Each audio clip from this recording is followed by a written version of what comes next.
Greetings of the day to all of you.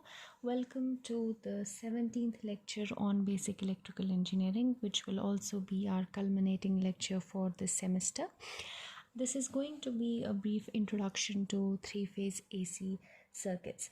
Till now, we have studied single-phase AC circuits, and by single-phase AC circuits, we mean circuits that have one source, a single AC source, and two wires or two connecting leads going into the load. The load can be resistive, inductive, or capacitive, or a combination of any of these.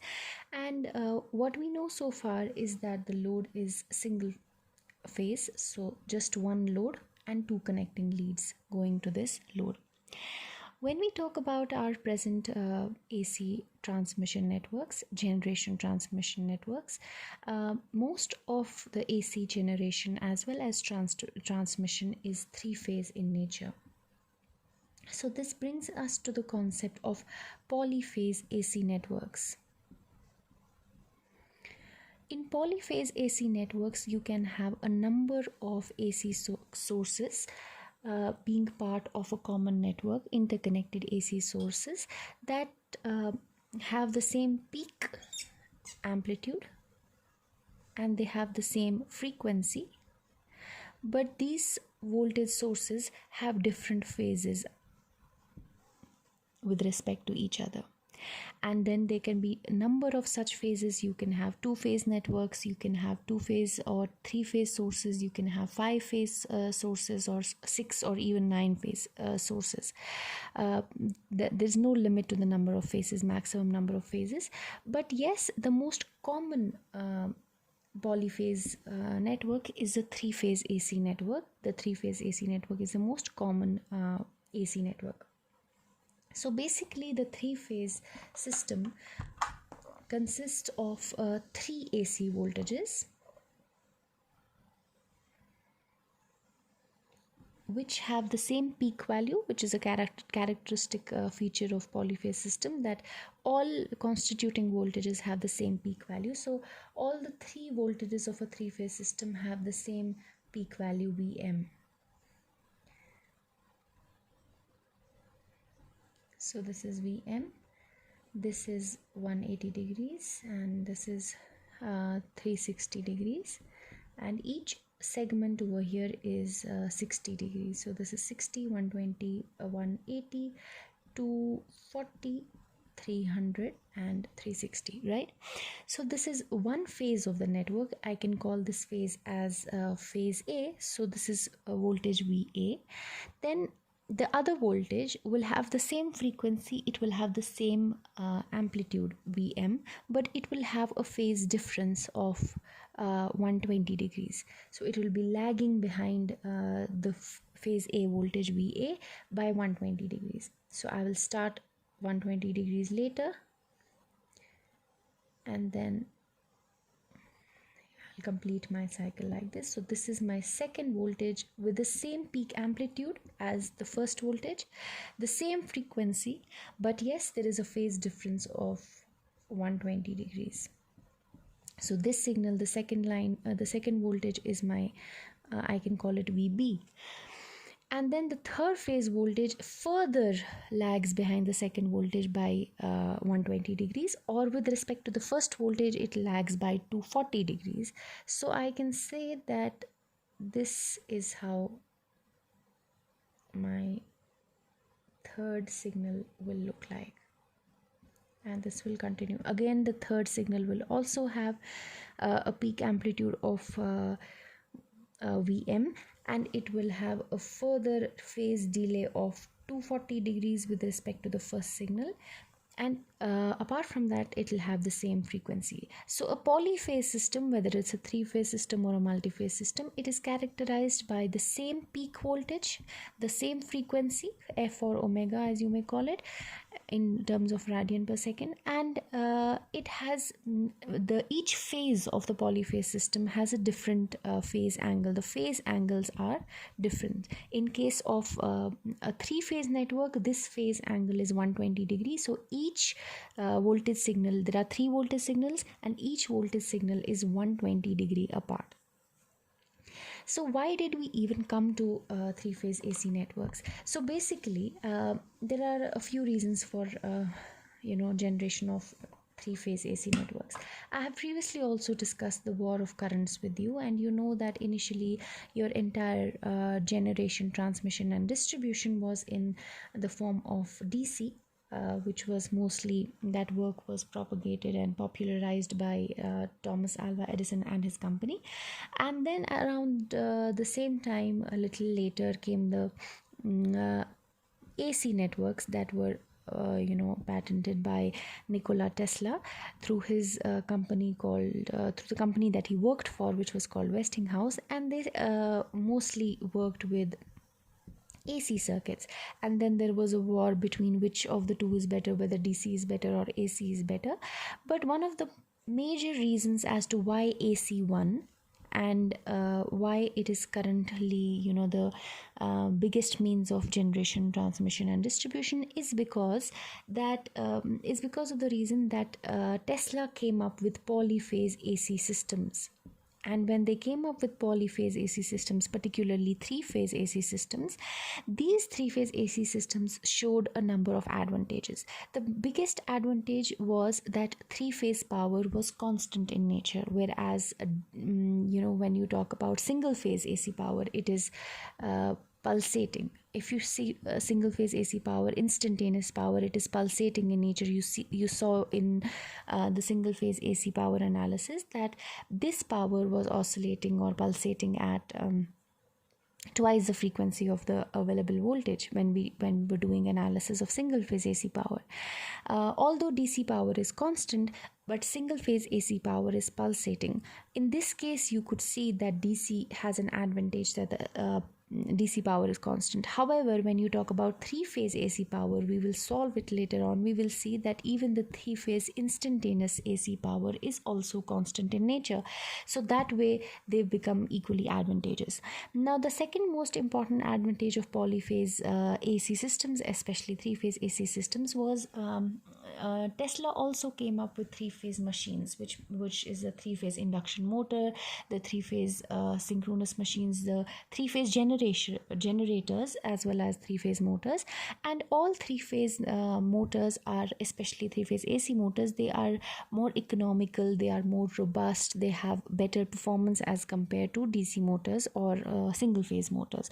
So especially in terms, because that was also a time of rapid industrialization, so especially in terms of motor performance, three-phase motors were much better as compared to single-phase motors. It was easier to carry three-phase power, bulk power, in very high quantity through three-phase transmission lines. It was also seen that mathematically computed that three-phase systems required less amount of wire to carry the same amount of power as compared to single phase systems. So because of all these reasons, three-phase circuits became all the more popular. And presently, like I said, most of your generation and transmission is three-phase, whereas your domestic consumption at your load end, it is mostly single phase, except for some industrial users that they get three-phase lines.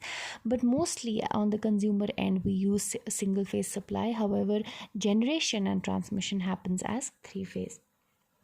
Now let's see how a three-phase source how it looks like. A three-phase source can be of two types. It can be Y-connected source, like we have discussed previously in DC circuits, Y and delta connected networks. Similarly, three-phase AC sources can be either Y-connected or they can be delta connected. We say that a three-phase source is balanced when all the three phases are at the same amplitude, all the three phases are at the same frequency, and all the three phases are 120 degree apart. When all these three conditions are perfectly met, it means that the system of three-phase voltages is completely balanced. Whether it is Y-connected, whether it is delta connected, if they have the same peak value, the same frequency, and they are 120 degree apart, then they are said to be completely balanced. Now let's look into a Y-connected network. So a Y-connected network will have three sources interconnected like this. these can be the windings of a three-phase generator that is producing three-phase AC voltage. This is known as the neutral point or the star point. It is often grounded, very often grounded through an impedance, but yeah, it can also be grounded like that. So this is the neutral point. I can call this as my phase A, this as my phase B, and the last one as my phase C. So basically there are three phase voltages in a three-phase balance source. The first phase voltage is the voltage of the A point with respect to the neutral. You can call it VAN. The second phase voltage is the voltage of the B point with respect to the neutral point N, and you can call it VBN. And then the third voltage is the voltage of the C point with respect to the neutral, that is called as VCN. So VAN, VBN and VCN over here, they are known as phase voltages. Okay.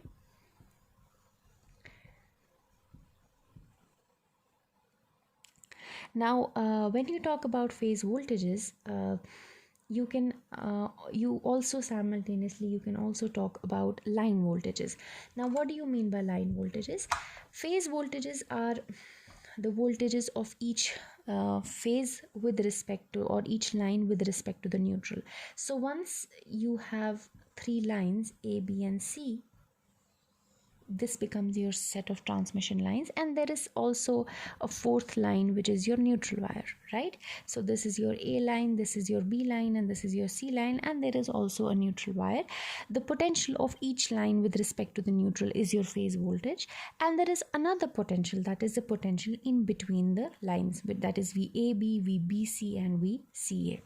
Those voltages are known as the line voltages. So when your balanced three-phase load is connected in a Y network or as a star connected source, it is basically a three-phase four-wire system.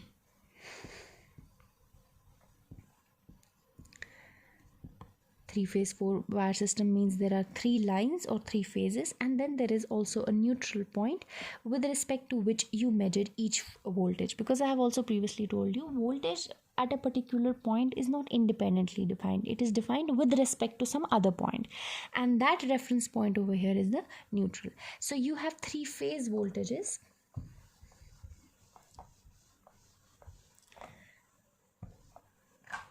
This is A, this is B and this is C. You have three phase voltages VAN, VBN and VCN. And these three phase voltages are, because I have assumed them to be balanced and sinusoidal, then this is, I can write this as Vm, say cos of omega t, and the other one I can write it as Vm cos of omega t minus 120 degrees, because it lags behind the other voltage by 120 degrees, and VCN I can write it as Vm cos of omega t minus 240 degrees, right? So this is a balanced set of waveforms. A very characteristic feature of a balanced set of waveforms, a three-phase balanced set of waveforms, is that at any instant in the time domain, if you add them up, their value, the sum of all the three balanced signals will be 0. So if I simply add the vector VAN and the phasor VAN and the phasor VBN and the phasor VCN, I will get the total sum to be 0. So at any time you can put the value of omega t anything, 10 degree, 0 degree, whatever you want to put it, and you will see that the sum of all the three will be equal to 0. Now let's represent the same information in terms of phasor diagram, right? So I have a phasor VAN. It has a peak amplitude of Vm, and right now I am assuming the phase to be 0. Then VBN is another phasor with peak amplitude same as the previous one, that is Vm, and a phase difference of minus 120 degrees. So this is minus 120 degrees. And this is your phasor with a peak amplitude of Vm again. So the first phasor over here is VAN, the second phasor is VBN, and the third phasor is VCN, which is at minus 240 degrees. So minus 120, then you go above, and minus 120, minus 240, which is this, also happens to be plus 120 degrees. So sometimes you may see some books writing VCN as Vm cos omega t minus 240 degrees, and some books writing it as Vm cos omega t plus 120 degrees, which is basically one and the same thing. Okay, so this is your VCN, and it also has a peak amplitude of Vm. Even from the phasors, you can see that the resultant of VAN and VBN, if you just find the resultant of these two, you add these two vectors as a vector sum, this is going to be the resultant, and this resultant plus VCN is going to be 0. So that's what we say is that a balanced, perfectly balanced three-phase system, the sum of all the three phases is going to be 0. So sum of VAN plus VBN plus VCN is going to be 0. Another thing that we need to discuss is the phase sequence of a three-phase system. Now, what do you understand by phase sequence? So basically, phase sequence is the sequence in which each phase reaches its peak value. So if you go in the time domain, let's see time domain, VB is lagging behind VA, and then VC is further lagging behind VAN, right? So we can say that first VAN reaches its peak, then VBN reaches its peak, and then VCN reaches its peak. So the phase sequence is A, B, and C, right? Now, in the phasor domain, we check the phase sequence like this. This is your phasor. You rotate the entire phasor, the entire, all the three phases together. You rotate them in the anti-clockwise direction. Okay, you rotate them at, obviously they'll be rotating, these phasors will be rotating at speed omega, frequency. So while they are rotating at a frequency of omega, you will see which phasor crosses the reference axis first. So when we go around this, you see that first VAN crosses the reference axis, then VBN crosses the reference axis, and then VCN crosses the reference axis. So this is the phase sequence. This is known as a phase sequence of ABC. ABC phase sequence means that first VAN crosses reference axis, then VBN, and then VCN when you rotate the phasor system in an anti-clockwise direction at some speed omega. Okay, in the time domain, it simply means that which signal reaches its peak value first. It's not necessary that your phase sequence is ABC. It could also be ACB. In the ACB sequence, generally in the time domain, your VCN is lagging by 120 degrees and your VBN is leading by 120 degrees, or you can say lagging by 240 degrees. So this is your ACB network.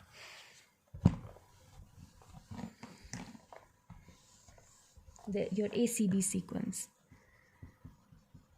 Right, this is your ACB sequence. Now let's draw it in the phasor domain. VAN is just as it is. VBN is leading at 120 degrees, plus 120 degrees. So you go in this direction. It is leading at plus 120 degrees. This is VBN, and VCN is lagging the reference by minus 120 degrees. So this is VCN lagging by minus 120 degrees. Now if we check the phasor sequence for this particular set of phasors, we rotate it in the anti-clockwise direction, and first VAN reaches the reference, then VCN reaches the reference, and then VBN reaches the reference. So the phase sequence is ACB, and this is the time domain representation of this phase sequence. So this is another thing that is important when you are talking about three-phase circuits, whether they have a phase sequence of ABC or a phase sequence of ACB. Okay, now we were discussing about a star connected load, right? So let's go back to discussing about star connected loads.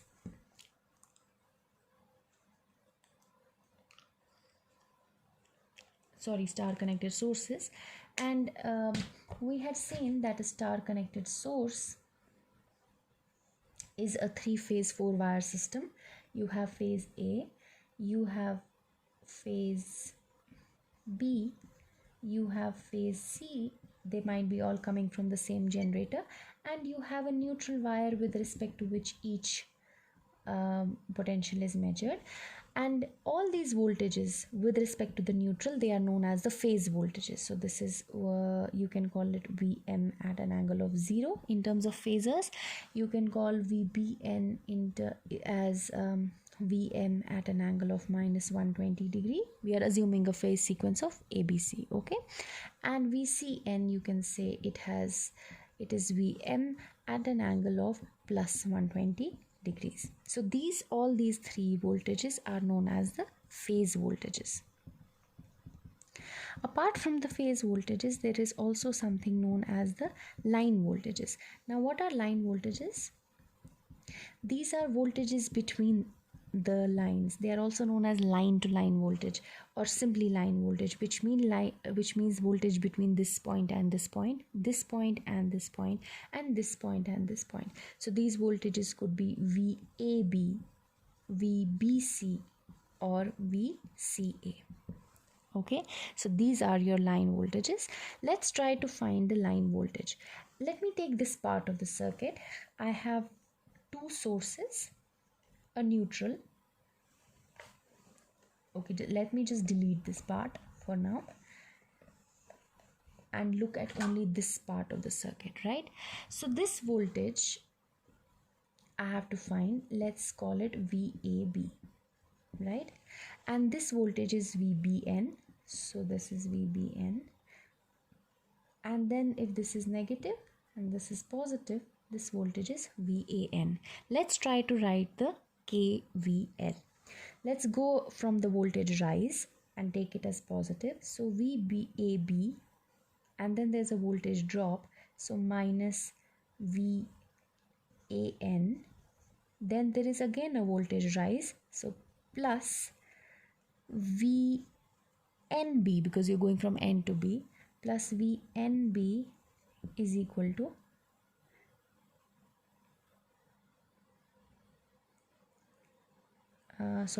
this is a rise, this is a drop, and then this is again a rise.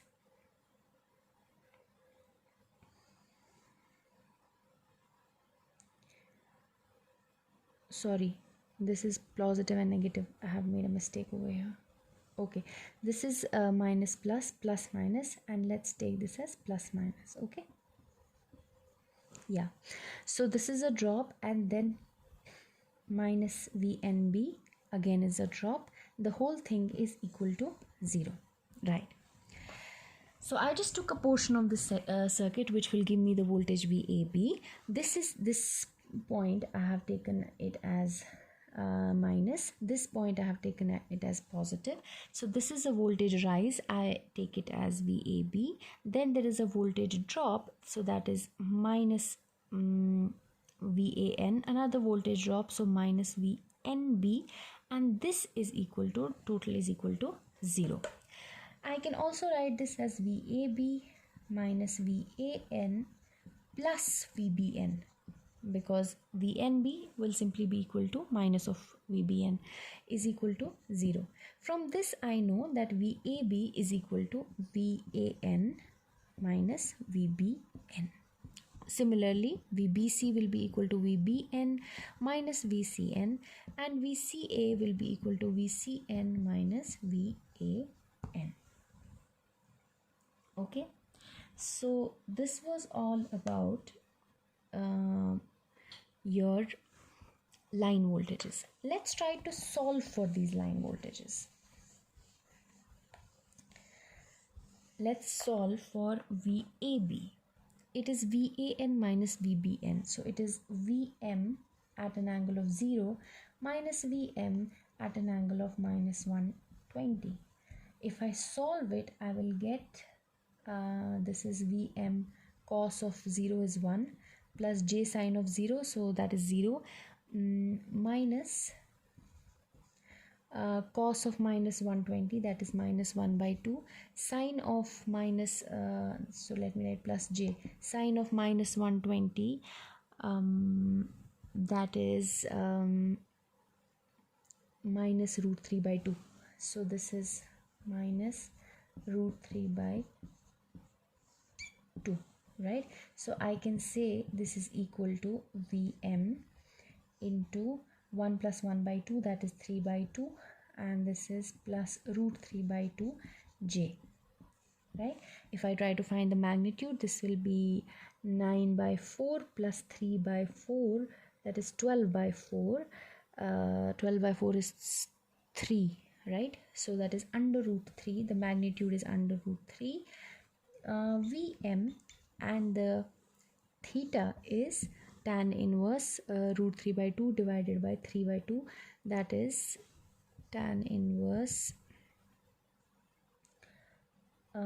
root 3 by 3, or tan inverse 1 upon root 3, that is plus 30 degrees.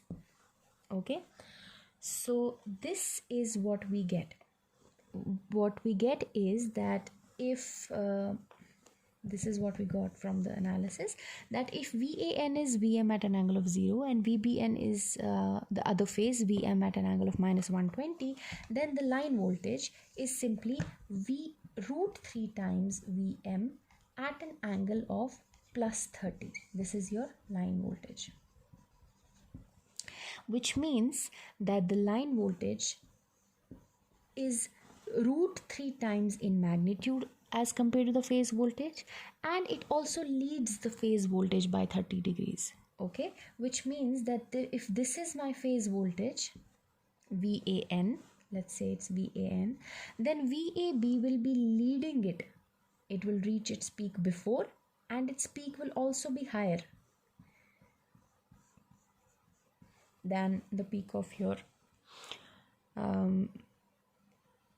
phase voltage. So this is the phase voltage VAN, and this is the line voltage VAB, which has a higher peak, root 3 times more, and it is also leading by 30 degrees. Okay, so this is in terms of if I see the signals. Let's see the same information in terms of phasor analysis.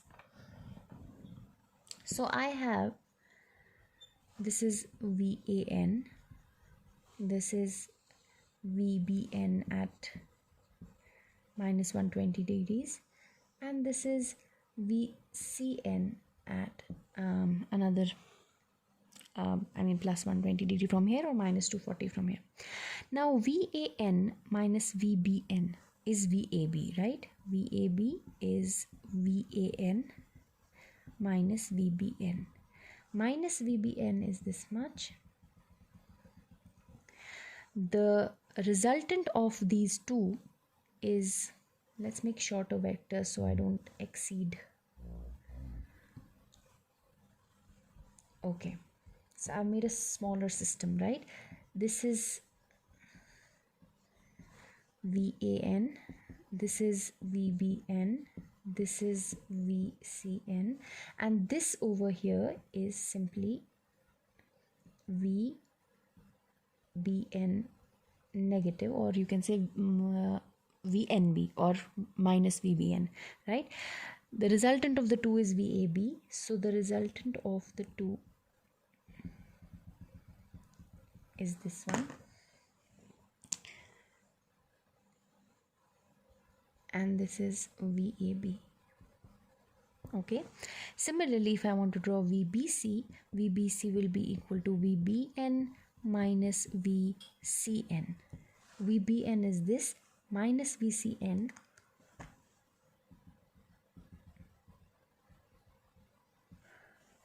this is minus VCN. The resultant of VBN and minus VCN will be equal to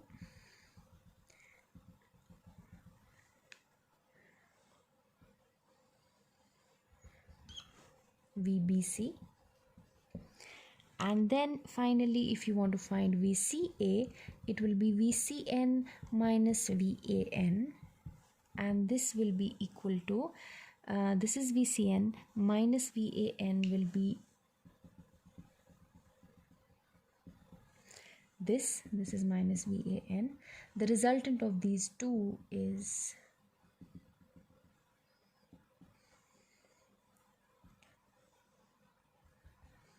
VCA. Now look here, if this, the blue ones inside, these blue ones, if this was my phase voltage three-phase system with a phase sequence of A, B and C, then my line voltage system is the black one. It is longer, because root 3 times longer, and it is also three-phase balanced. Yani ki each line voltage is also 120 degrees apart. And the third thing that you observe is that it is leading the phase voltage by 30 degrees. It is ahead of the phase voltage by 30 degrees. So if VAN, if you rotate this whole system, you will see that VAB comes, crosses the, if you rotate it in the anti-clockwise direction, you will see that VAB crosses the reference before VAN crosses the reference line, which means that VAB is leading, or it is ahead of VAN by 30 degrees. Similarly, VBC is ahead of VBN by 30 degrees. Similarly, VCA is leading, if you see in the anti-clockwise direction, it is leading or ahead of VCN by 30 degrees. So line voltages are root 3 times longer, and they are 30 degrees ahead or leading as compared to the phase voltages. So this was about a Y connected network. So if you see a delta connected source,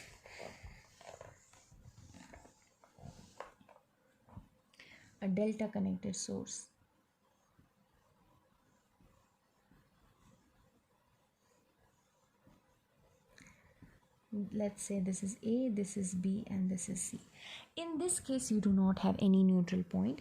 Each voltage is the same as your line voltage. So your line voltage and your phase voltage is the same in a delta connected system, right? So these are all same, because there is no neutral point. Okay, now let's look for load connections. Now you can have a three-phase Y connected source, or you can have a three-phase Y connected delta connected source, but these sources are also connected to loads, and those loads are also three-phase loads. Now loads can be either Y connected or they may be delta connected. Let's look for a delta connected load. Let's start with, यहाँ से source से 3 wires आई आपकी, और वो गई आपके 3 loads में. So these are your 3 loads that are delta connected in a 3-phase network. So you can say these 3 wires are coming from a 3-phase source, which we don't know, it could be delta connected or it could be Y connected, but the load over here is delta connected. ठीक है, तो क्या है कि आपका जो ये load से वोल्टेज आ रही है, what is the voltage getting applied over here? The voltage that you're applying over here is VAB. The voltage you are applying over here is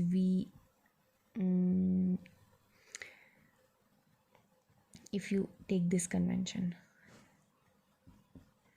this one is VBC, and then this one is VCA. So basically line voltages are getting applied on the delta connected load, and some currents are flowing. Say you can call this as IA, this is IB, and this one as IC. The current flowing in the first lead, you can call it IAB, and this is known as a phase current. The current flowing in the second lead, you can call it as IBC, and the current flowing in the third lead, you can call it as ICA. So you have 2 set of currents when the load is delta connected. One is the line currents, the currents in the lines, right? These are known as IA, IB or IC. And then you have currents in the phases.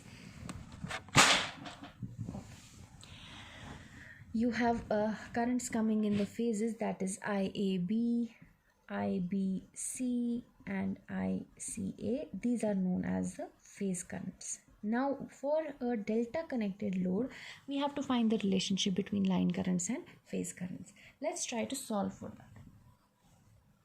I think I've dropped my, yeah. So, oh, I rubbed the wrong thing.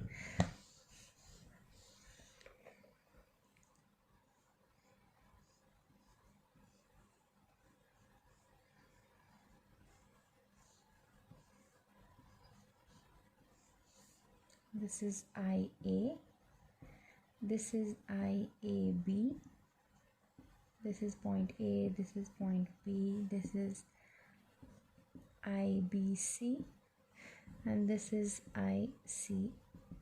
Okay, from if I apply KVL over here, I can say that IA, current entering the node, plus ICA is equal to IAB, or I can say that IA is equal to IAB minus ICA, right? Now let's see, what is IAB? IAB is simply voltage across this impedance, that is VAB, divided by some impedance, let's call it Z. If the load is, I know that if the source is three-phase balanced, then all their peak amplitudes are same, their frequency is same, their phases are 120 degrees apart. But if I say that the load is three-phase balanced, it means that all the impedances in each element of the load, in each phase of the load, are same. So it's Z, Z and Z. That is a three-phase balanced load. Okay. So this is for a three-phase balanced load. I can simply write this as VAB by Z. If I assume that VAB is actually coming from, a Y-connected source, and we know that in a Y-connected source, it is root 3 times the peak phase voltage at an angle of 30 degrees, which we have just solved. कि ये Y-connected source से आ रहा है, तो line voltage जो होगी वो root 3 times होगी phase voltage के, and it will be leading it by an angle of 30 degrees. So let me call this as Z. So if I look for IAC, this is IAB. If I look for ICA, it will be simply equal to VCA by Z. And what will be VCA? VCA will be root 3 times VM, leading the C phase by an angle of 30 degrees. And I know that the C phase is already at an angle of plus 120 degrees. So 120 plus 30, that is plus 150 degrees, right? So VCA is basically leading VC by plus 30 degrees, and VC is at 120 degrees. So 120 plus 30, that is 150 degrees, divided by Z. Now let me look for IA by subtracting these two. So if I try to find IA, it will be this minus this. I can simply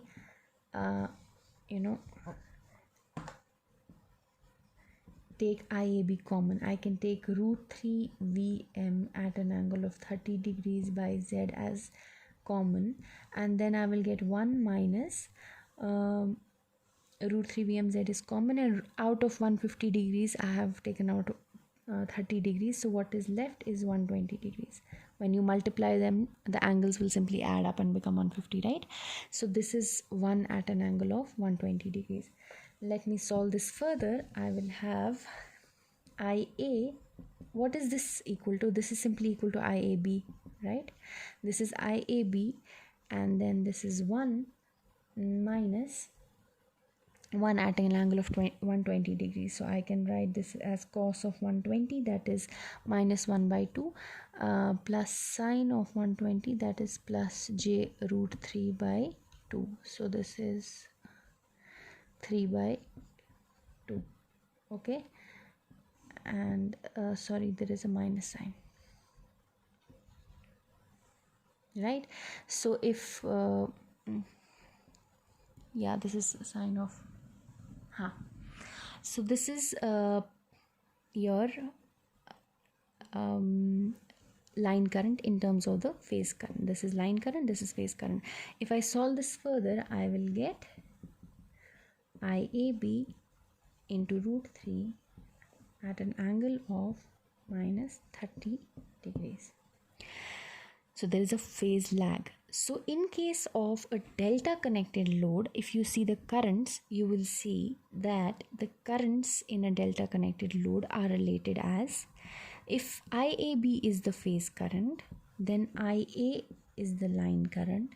The line current is root 3 times the phase current, and it is lagging behind the phase current by 30 degrees. Okay, I can do the same information again in a phasor. So let me take the phase currents first. Say this is IAB. If the load is completely balanced, the source is completely balanced, then IAB will also be balanced. So this is IAB, this is IBC at minus 120 degrees, and this is ICA at further minus 120 degrees. Then you have, these are phase currents, and I know that IA, we have just found out, it is equal to IAB minus ICA. Okay, so IAB minus ICA, this is minus ICA. The resultant of IAB and minus ICA is this, and this is your IA.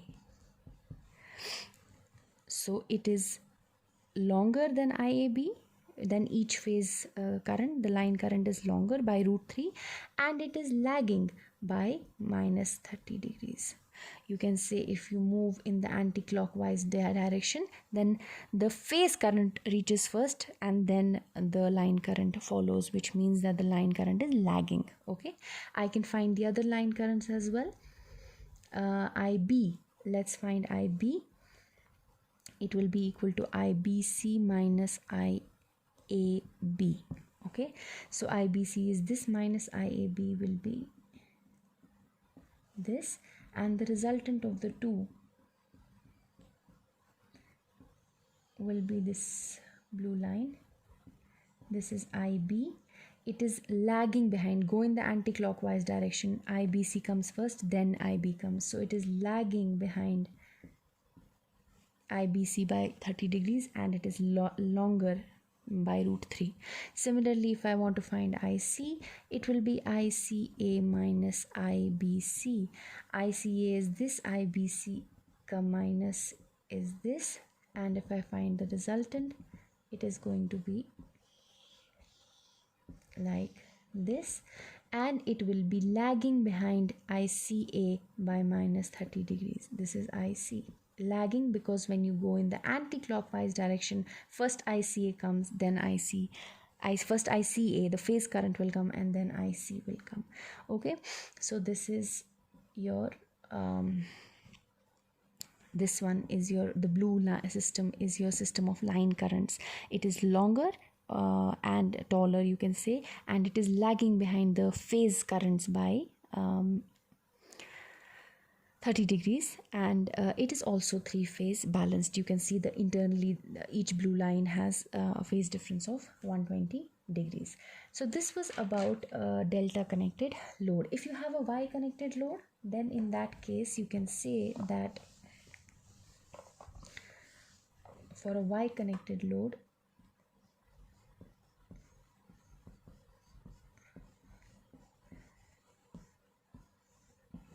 the line currents IA and the phase currents IAB are the same. Okay, so IA is equal to IAB, or you can say I line is equal to I phase. Okay, so let me write it again. For sources, just to document this information, for sources, your sources can be Y connected. If they are Y connected, then the line voltage is VAB or VBC or VCA. This is your line voltage, or line to line voltage as you may call it. It is equal to root 3 times the phase voltage, and it leads the phase voltage by an angle of 30 degrees. Okay, The phase voltage is represented by VAN or V, okay, if it is a y connected source. However, if it is a delta connected source, then the line voltage VAB is simply equal to the phase voltage VAN, because delta में phase और line के बीच में एक ही voltage होती है. Okay, now if you talk about the load, because sources are associated with voltage, they give you some voltage, it's a voltage source. And when will current flow? When you connect a load. Okay, only then current will flow, right? So when you talk about loads, they can be either Y connected or they can be delta connected. For a delta connected load, the line current IA or IB or IC is equal to root 3 times the phase current IAB, but it lags the phase current by minus 30 degrees. So this is the line current and this is the phase current.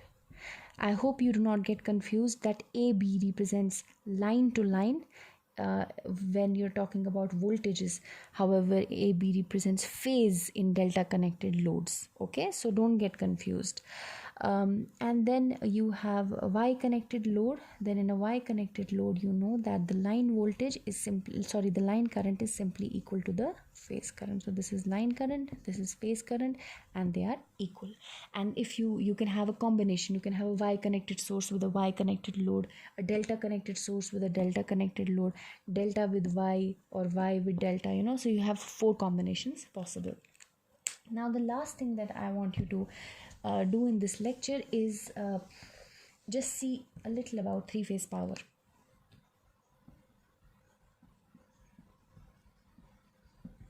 Let me assume that I have a balanced 3-phase system, and by a balanced 3-phase system I mean that we're talking about phase voltages and phase currents for now. Okay, so we have phase voltages, which are 3-phase set of phase voltages. You can call them Vm cos of omega t, Vm cos of omega t minus 120 degrees, and Vm cos of omega t plus 120 degrees or minus 240 degrees.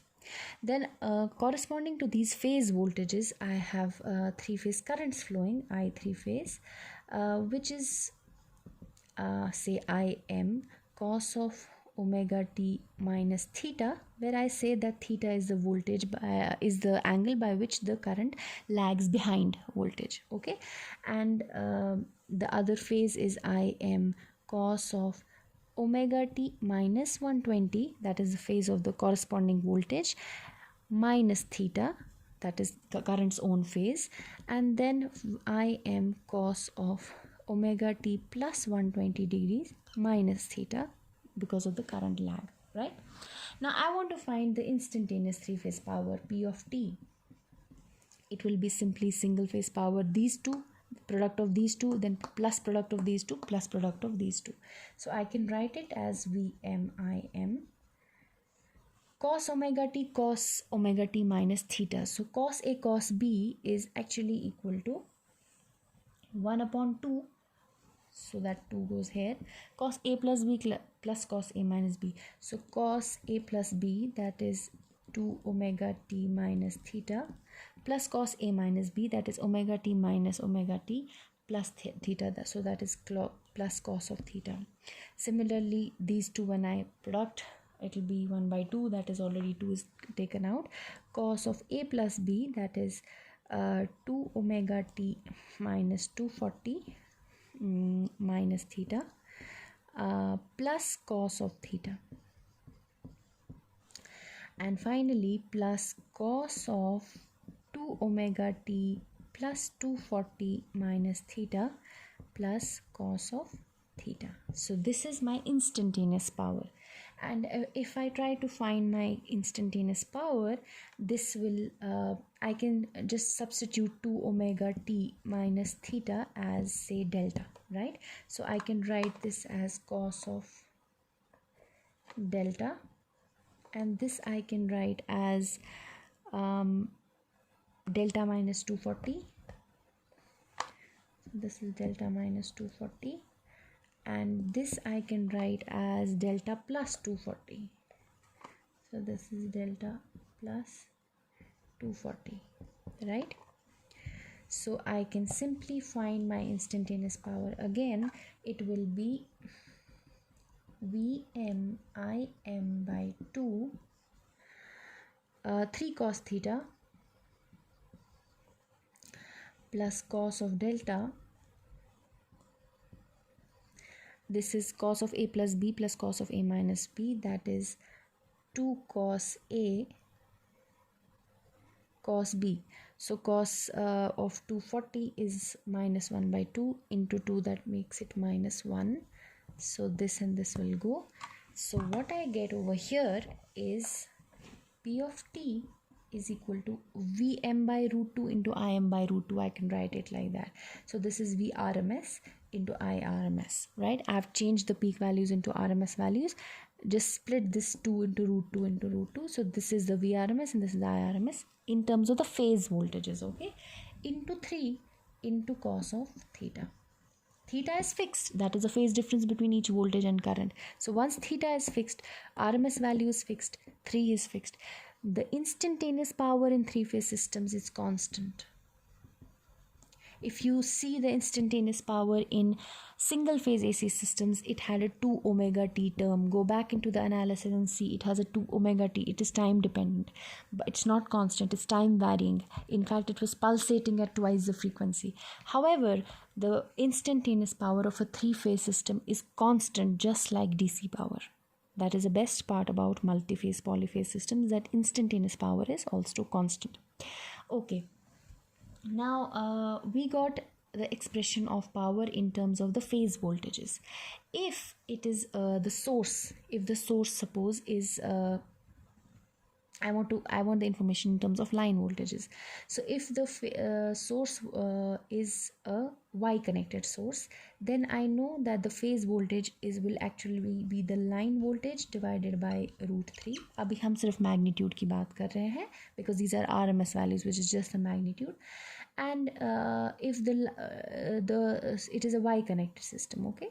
So if the load is also Y connected, then the current in the load line current will be equal to the phase current.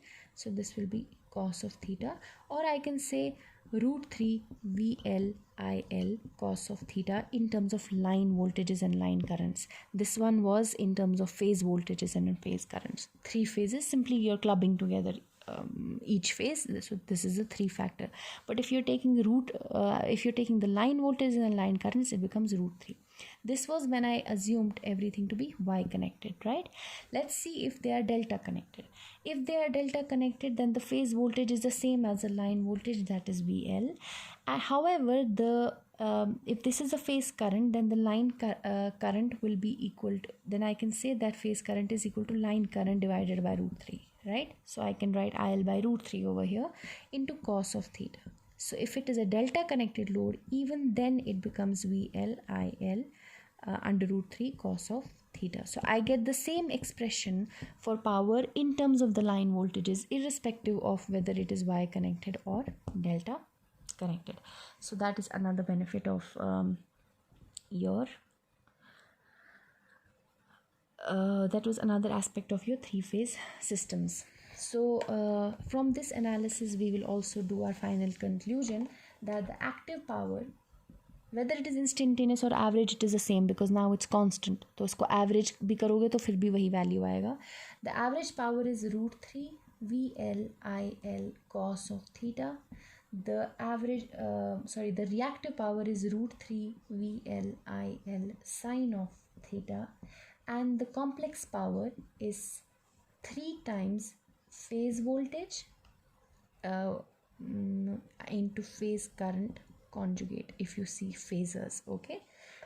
Or in other words, you can simply write it as root 3 times VL into IL at an angle of theta. So it will have a cos theta plus j sin theta, that is P plus JQ again, in terms of the line voltages.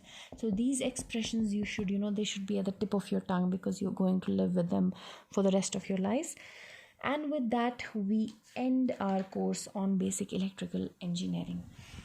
But before I end, I don't know, suddenly this thought came to my mind, because many times people, they go into higher semesters and they are often unaware about load.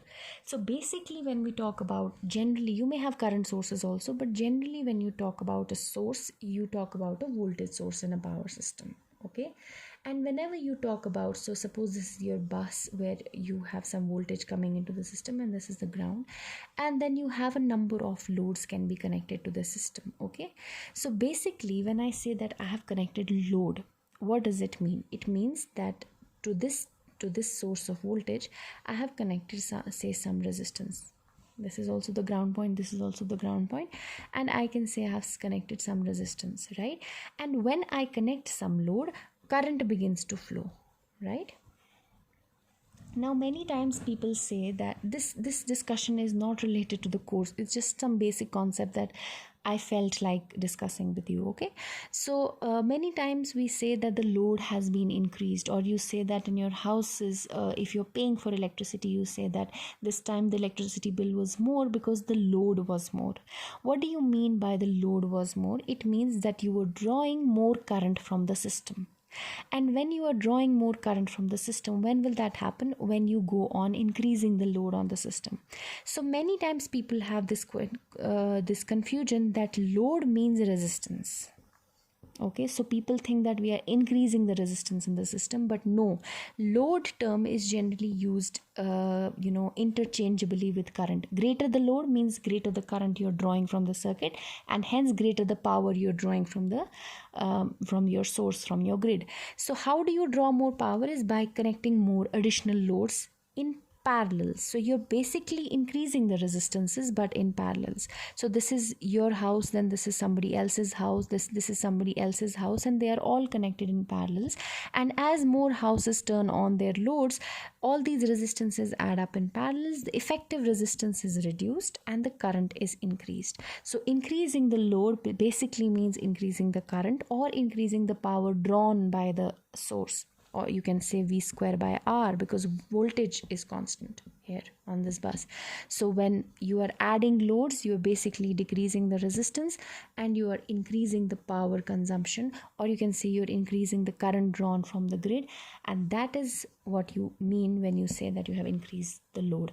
Increasing the load does not mean increasing the resistance. It just means adding more resistance in parallels and effectively actually decreasing the resistances. So this discussion, this last part, was not related to your course. It's just something that I felt like discussing with you. And with this, we end our course on basic electrical engineering.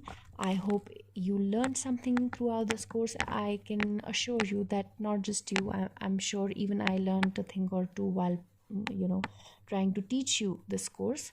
I hope that I have been able to convey it to my best, and I hope that years later, when you use all these concepts in higher classes, you only feel happy about what you have learned in this semester. Unfortunately, due to COVID, we could not have live classrooms, but I'm sure that you must have benefited from these video lectures. If there are any doubts or queries, please know that I'm available for discussion. I know the exams are nearby, but I'm still available for any doubt clearing sessions. And with that, it's time to bid adieu. I wish you all the very best in this semester and in your future.